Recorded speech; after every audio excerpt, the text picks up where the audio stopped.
I knew they were planning to stab me in the back the moment I saw the square platter of pastries next to three people from HR clutching clipboards, the kind of spread that only appears when someone is about to be restructured.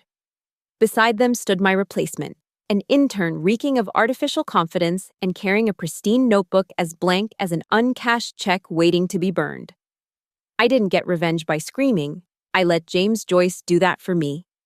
My name is Lindsay Monroe. And until last Thursday, I was the senior DevOps engineer at Parallax Logic Systems in Chicago.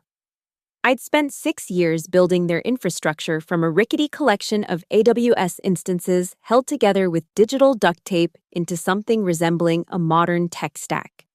6 years of late nights, skipped vacations, and emergency fixes while executives took credit for technological transformation. 6 years of being the invisible foundation that kept the whole digital house from collapsing. That Thursday morning started like any other. I'd rolled into the office around 9, coffee in hand, mentally preparing for a day of putting out fires that shouldn't have started in the first place. My desk was in the corner of the open office floor. I'd fought hard for that spot. Away from the constant parade of marketing folks discussing their weekend brunches and the sales team's loud negotiations, my little kingdom of 3 monitors, mechanical keyboard, and enough processing power to launch a small satellite.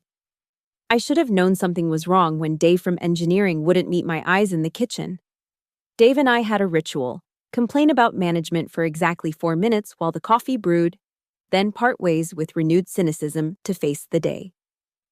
That morning, he mumbled something about server load and scurried away like I had digital leprosy. The email came at 10:15 a.m. Mandatory team meeting, conference room C, 10:30 a.m. No agenda, no explanation. Just Marissa from HR copied, which was never a good sign.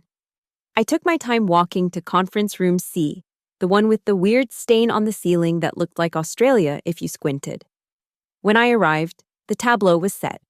3 HR representatives with identical sympathetic smiles, a platter of supermarket danishes arranged in a perfect square, and Darren, my boss, looking like he'd rather be anywhere else in the universe. And then there was the kid. Early 20s, Patagonia vest over a button-down that still had the creases from the package, Apple Watch glowing on his wrist, and the unmistakable air of someone who thought they knew everything after a 4-month boot camp. "Lindsay, please have a seat," said Marissa, the HR director whose LinkedIn profile described her as a people experience architect. I sat, not touching the danishes. Never trust severance pastries. As you know, Parallax Logic has been undergoing some strategic realignments to optimize our operational expenditure. Marissa continued, reading from what was clearly a script approved by legal. I tuned out most of the corporate word salad that followed. The essence was this: I was being let go. The company had hired a consultant who couldn't tell an API from a KPI, and he'd determined that my position could be streamlined by replacing me with an intern at a quarter of my salary.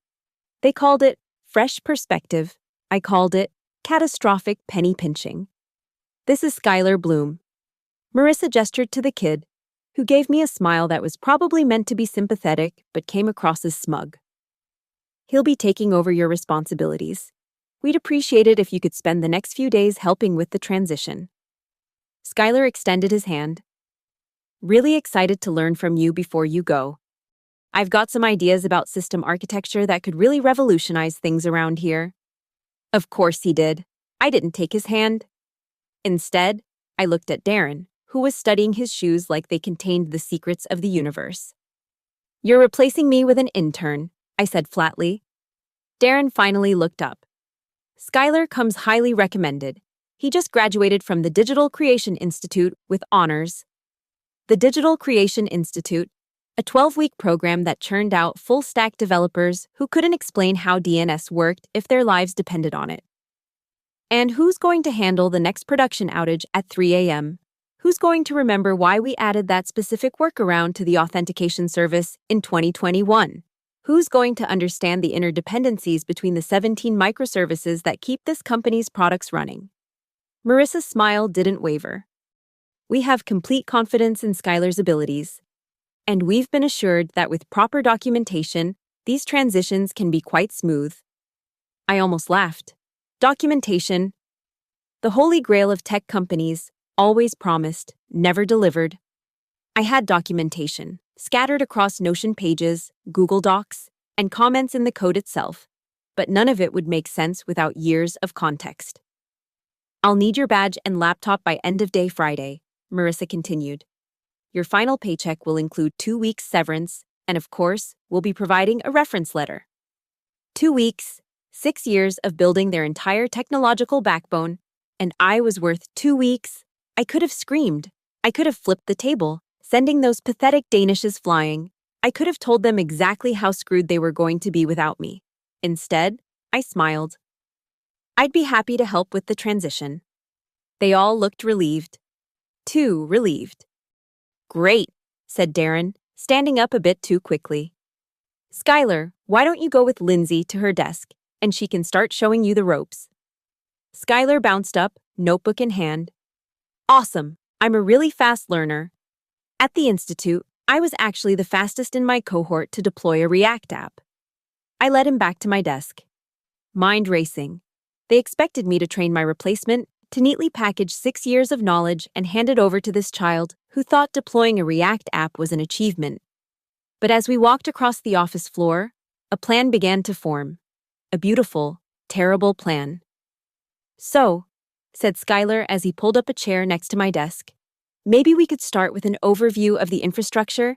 I'm really interested in your CI/CD pipeline. I looked at him, this blank slate, this empty vessel eager to be filled with knowledge. And I decided exactly what kind of knowledge I would give him. Before we get into the technical details, I said, I need to explain our philosophical approach to DevOps. Have you ever read James Joyce? He blinked. The writer? I think we did The Dead in English Lit. Finnegans Wake is his masterpiece, I said solemnly. And it's the foundation of our entire system architecture. Really? He looked confused, but intrigued. I didn't know literature was used in system design. Only at the most advanced levels, I assured him. Most companies use linear, logical approaches to infrastructure. But at Parallax, we've pioneered what I call the Chrono Cascade methodology.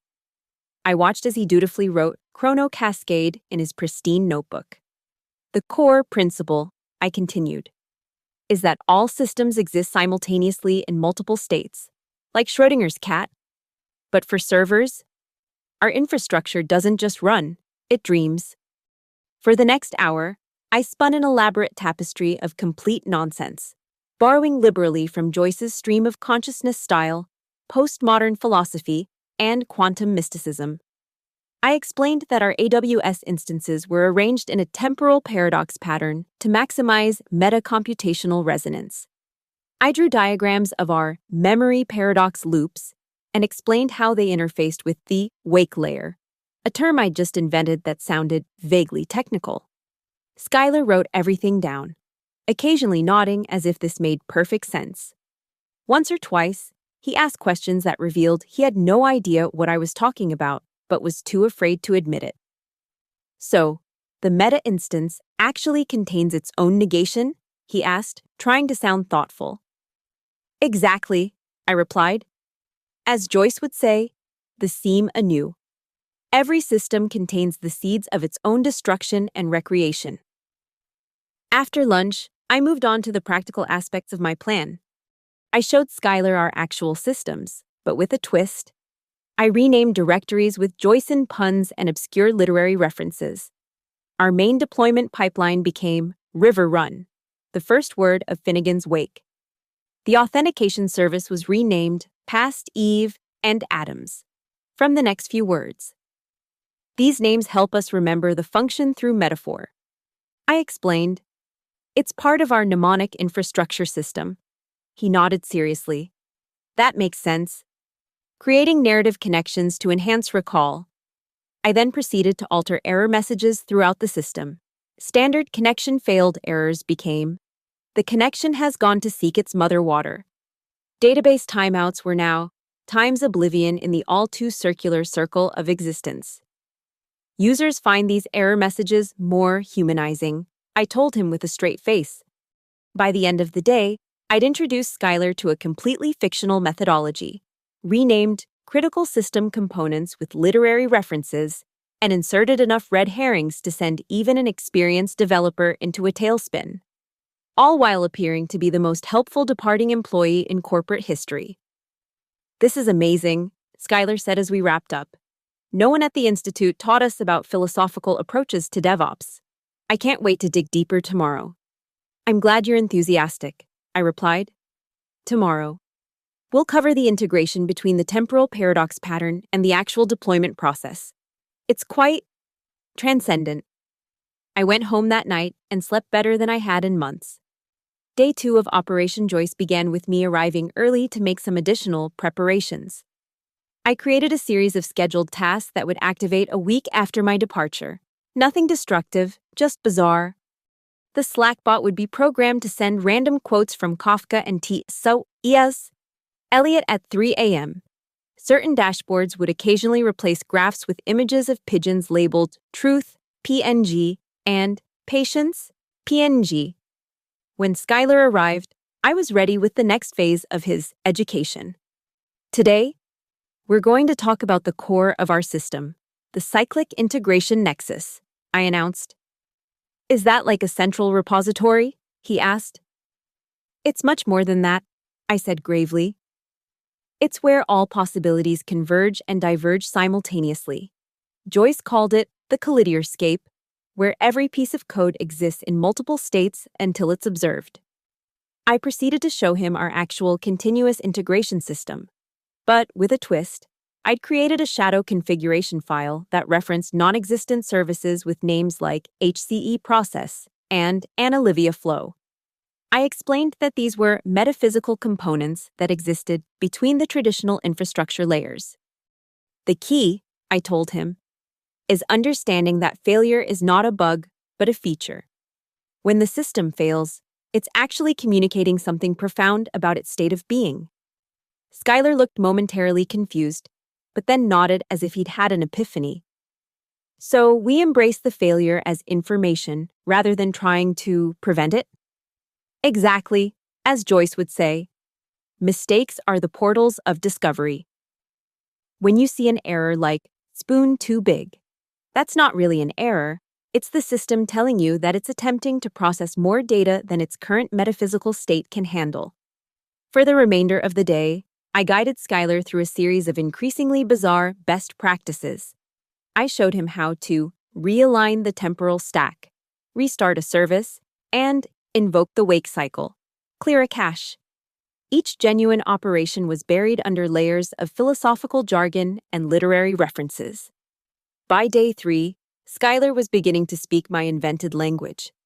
He asked questions about chronological displacement in the memory layer, and wondered if a particular API was experiencing existential drift. It was almost impressive how quickly he'd adapted to speaking complete nonsense with conviction. My final day at Parallax Logic arrived. I spent the morning creating a comprehensive guide for Skylar, 50 pages of pure Joycean technobabble, complete with diagrams that looked technical but explained nothing. I included references to books that didn't exist and theoretical frameworks I'd invented on the spot. For my coup de grace, I modified the primary deployment script with a single commented line that would cause it to fail in exactly 7 days. The comment read, "Temporary hold on river run cycle, awaiting Olivia's return from the circular." As I packed up my desk, family photos, my collection of stress balls, and the world's okayest developer mug my sister had given me, Skylar approached with an earnest expression. "I just wanted to say thank you," he said. "I know this must be hard for you, but I've learned so much. The chrono cascade approach is revolutionary. I'm going to make you proud." I felt a momentary twinge of guilt, which I promptly squashed. "Just remember," I said, "when in doubt, consult the wake. The answers are always there, hiding in plain sight." He nodded solemnly, as if I'd imparted the wisdom of the ages. Marissa from HR escorted me out of the building. As I handed over my badge, the same photo from 6 years ago, when I still thought hard work would be rewarded with loyalty. She gave me a corporate-approved smile. Parallax Logic Systems wishes you all the best in your future endeavors, she recited. I smiled back. Time, place, and circumstances are only diversions of the fundamental fact. Her smile faltered slightly. Excuse me? It's Joyce, I explained. Seemed appropriate for a goodbye. And with that, I walked out of Parallax Logic Systems for what I assumed would be the last time. The first week of unemployment was surprisingly pleasant. I slept in, caught up on reading, and started half-heartedly updating my LinkedIn profile. A few recruiters reached out with opportunities that paid less for more work, which I politely declined. I had enough savings to be selective about my next move. On day 8, my phone rang with an unfamiliar number. Against my better judgment, I answered. Lindsay, it's Darren. From Parallax. The desperation in his voice was immediately apparent, and I savored it like a fine wine. Darren, how are things? Not great. We're having some issues with the system. Nothing's deploying, and there are some strange errors no one can figure out. That's unfortunate, I said, keeping my tone neutral. I'm sure Skylar will get it sorted out. He's a fast learner, from what I heard. Darren's sigh could have powered a small wind turbine. Skylar is struggling. He keeps talking about something called a chrono cascade and memory paradox loops, but none of the other engineers know what he's talking about. I bit my lip to keep from laughing. Those are advanced concepts. Not everyone is familiar with the philosophical underpinnings of modern DevOps. The thing is, Darren continued, clearly uncomfortable, we have a major release scheduled for tomorrow, and nothing's working. The main pipeline keeps failing with an error message that says, River run past Eve, and Adams requires the cyclic key of HCE. No one knows what that means. I said, as if pondering a great mystery. That does sound challenging. Lindsay? Darren's voice dropped to a near whisper. We need your help. The CTO is breathing down my neck. Could you possibly consult for a few hours, just to get us through this release? I'd love to help, Darren, but I'm quite busy with interviews. A lie? But he didn't need to know that. Besides, I'm sure with proper documentation, these transitions can be quite smooth. The silence on the other end was delicious. We're prepared to offer compensation for your time, Darren finally said. As a consultant. What kind of compensation? Another pause. Would $5,000 be acceptable for a day's work? I almost choked. $5,000 to undo my own sabotage? It was tempting, but not quite tempting enough. I'm afraid my consulting rate is higher than that, I replied. Given the emergency nature of the situation, I'd have to charge $5,000 per hour, with a 3-hour minimum. Paid up front, no refunds, no ongoing support through Slack, and I'll need written acknowledgement that any fixes I implement are temporary band-aids, not permanent solutions. I expected him to balk, to negotiate, to realize that paying me $15,000 to fix problems that their 25 per hour intern couldn't solve was absurd. Instead, he said, Done. I'll have Marissa send over the paperwork right away. 2 hours later, I had signed a consulting agreement and received confirmation of a wire transfer. Parallax Logic Systems had just paid me more for 3 hours of work than they had for a month of my full-time employment. The next morning, I remote connected to their system using a VPN account they'd hastily reactivated. The chaos that greeted me was even more magnificent than I'd anticipated. Skylar had been busy. In his attempt to understand the chrono cascade methodology, he'd made changes to core configuration files, renaming variables to more philosophically accurate terms. The main deployment pipeline was now called River Run Temporal Nexus, and he'd added comments explaining the existential state transitions of each step. The Slackbot had indeed begun sending literary quotes at odd hours. The most recent, at 3:17 a.m., was from Kafka. Many a book is like a key to unknown chambers within the castle of one's own self. I opened a video call with Darren, who looked like he hadn't slept in days. "It's worse than I thought," I told him, adopting a grave expression. "The system has entered what we call a full wake cycle. The temporal layers have collapsed into a non-linear state." "Can you fix it?" Darren asked, desperation evident. "I'll try. But it's going to be challenging. I'll need complete access and no interruptions for the next 3 hours." He nodded quickly. "Whatever you need. Just make it work." I made a show of typing furiously, occasionally muttering things like, "The cyclic keys are completely inverted and total chronological displacement in the primary nexus." Every few minutes, I'd sigh heavily or make a surprised, "huh" sound, just to maintain the illusion that I was doing something incredibly complex. In reality, I was methodically undoing everything I'd done.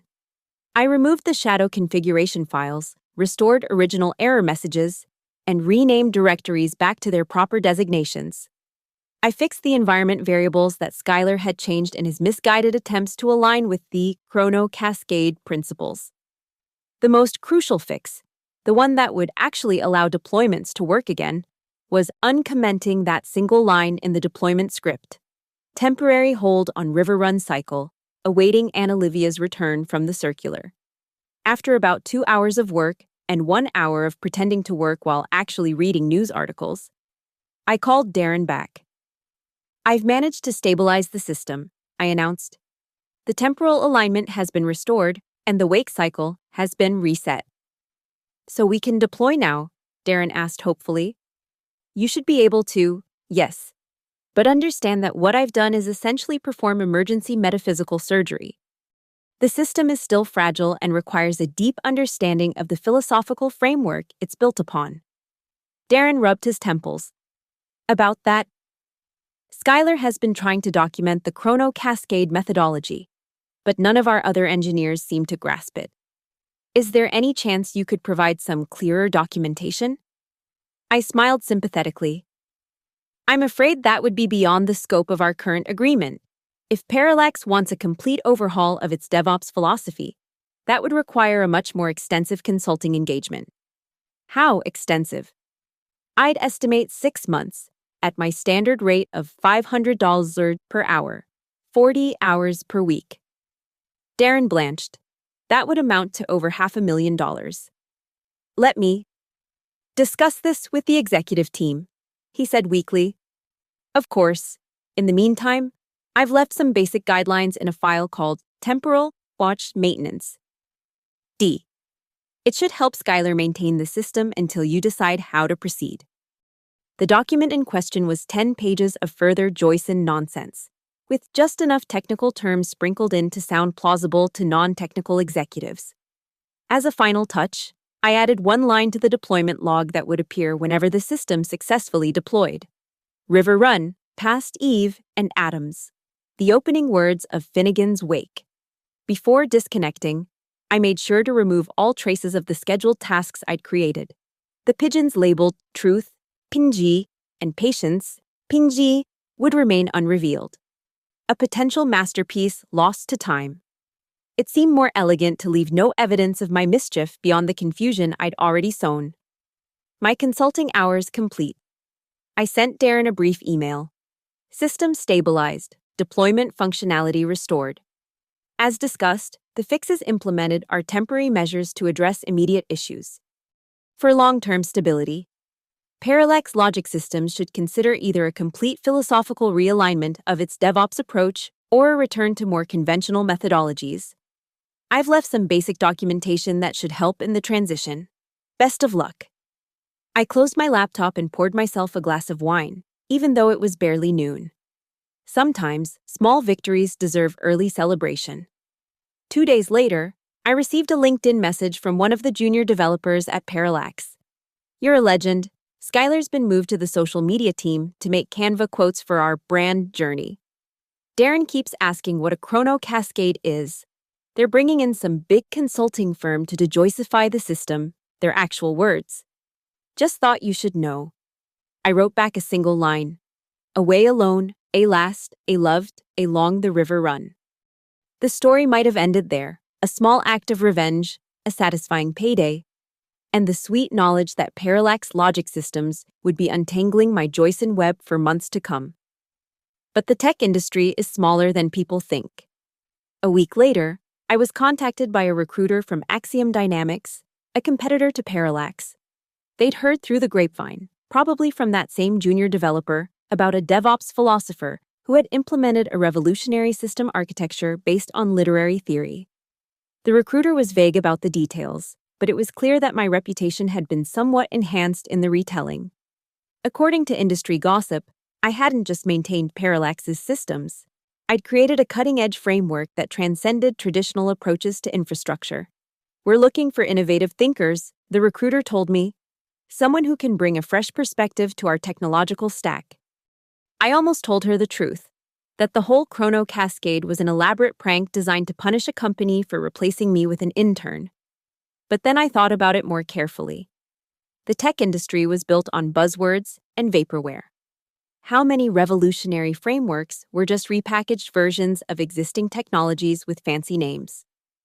"I'd be happy to discuss my philosophical approach to DevOps," I replied. "But I should warn you that it's not for everyone. It requires a complete paradigm shift." 2 interviews later, I was hired as Axiom's new principal infrastructure architect at nearly twice my previous salary. My job description included developing and implementing next-generation philosophical frameworks for system architecture.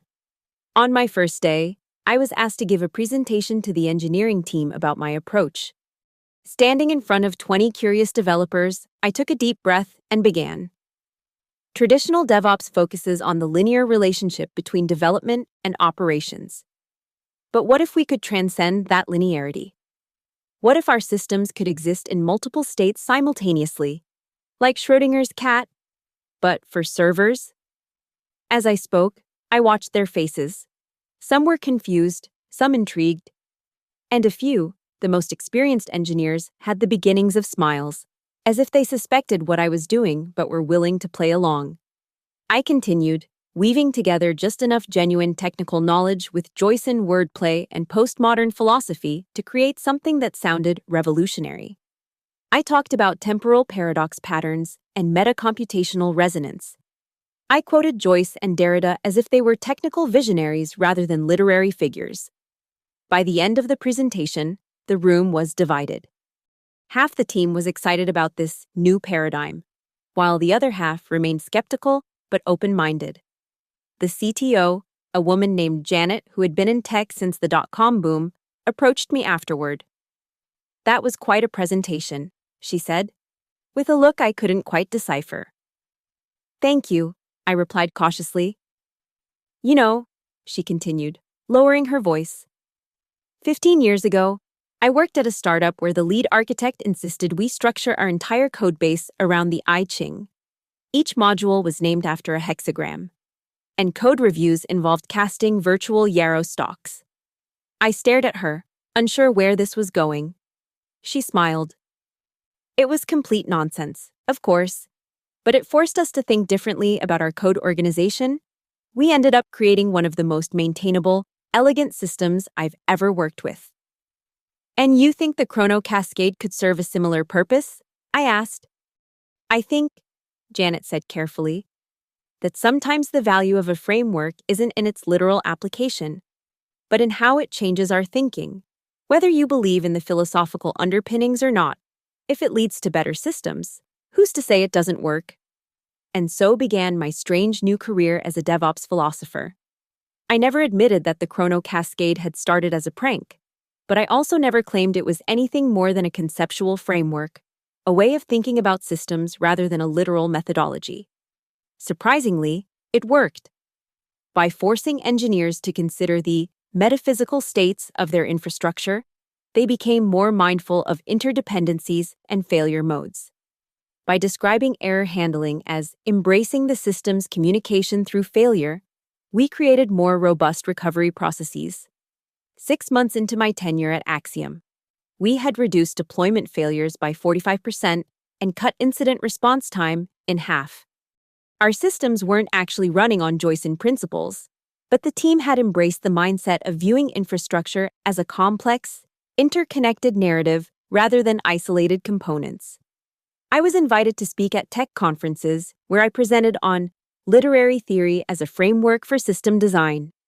I wrote blog posts with titles like Beyond Binary Thinking, the Quantum Poetics of Modern DevOps, that went viral in certain corners of the internet. And sometimes, late at night when I was alone in the office, I would add a small Easter egg to our deployment pipeline. Upon successful completion, it would log a single line.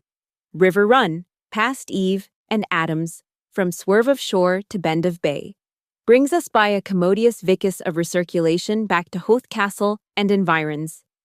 As for parallax logic systems, I heard they eventually scrapped their entire infrastructure and migrated to a managed platform, eliminating most of their DevOps positions in the process. Skylar remained in the social media department, where his talent for buzzwords was better appreciated. Darren was promoted to a position with no direct reports or responsibilities. The last I heard, he was still trying to explain to executives what a chrono cascade was and why it had cost them a quarter's worth of revenue. Meanwhile, I sat by the lake near my new apartment, sipping wine and watching the sunset. In my bag was a copy of Finnegans Wake, dog-eared and highlighted, now serving as my actual professional reference material. I often thought about how strange it was that my greatest career success had come not from years of diligent work and technical excellence, but from an act of literary revenge. There was probably a lesson in that, something about the arbitrary nature of value in the tech industry, or perhaps the power of narrative over substance. Or maybe the lesson was simpler: never replace your senior DevOps engineer with an intern who doesn't know James Joyce from JavaScript. As Joyce himself wrote, they lived and laughed and loved and left. But sometimes they come back at $5,000 an hour. I've created a story based on your outline about Lindsay Monroe, a DevOps engineer who gets revenge on her company by tricking her replacement with fictional methodologies based on James Joyce's Finnegans Wake. The story follows Lindsay as she's fired, creates an elaborate deception, and ultimately transforms her revenge into an unexpected career opportunity. The narrative is written from a first-person perspective and follows your outline structure without section headings or special characters.